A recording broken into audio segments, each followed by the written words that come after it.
The sweet, refreshing and a reminder of New Zealand's ability to produce the very best fruit and vegetables.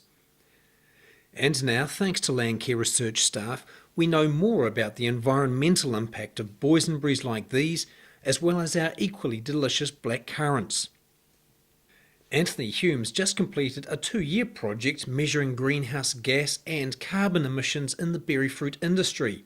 It follows similar initiatives in the apple and kiwi fruit industries, and here he explains a bit more about the latest project.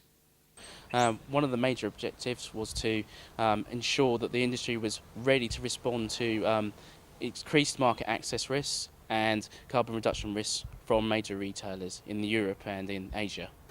It's an issue of growing importance for customers around the world, and nowhere is that more evident than in Japan.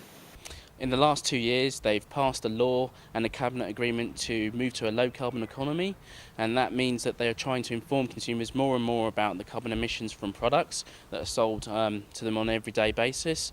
They're very keen on visualisation, they call it, and that means showing the customer or the consumer what carbon emissions and what environmental impacts they're having when they make purchases.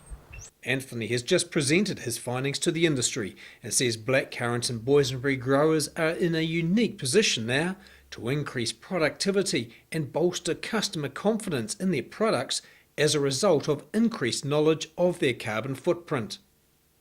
The major findings were that several areas of the industry have what we call hotspots. Hotspots are areas where major carbon emissions happen across the whole of the supply chain of the product. We found that in the orchard there was quite large emissions, and in processing of the fruit for different products in the blackcurrant industry.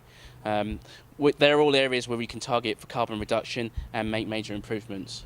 We've given them a big helping hand by identifying credible and feasible reduction options, which they can all do. Doesn't matter whether you're a grower or a cold store operator or a processor, there's something in there for everyone.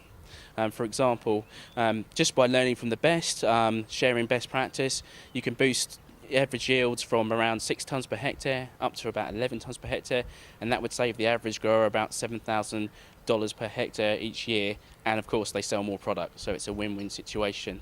If you're a cold store operator, there's several easy and feasible options which will just have a simple payback of a few months, like replacing and maintaining strip curtains. The processors, they have a bigger job, they need capital investment, but in the long term, that replacing fuel, light fuel oil with wood chips would actually be very profitable to them and reduce their carbon footprint.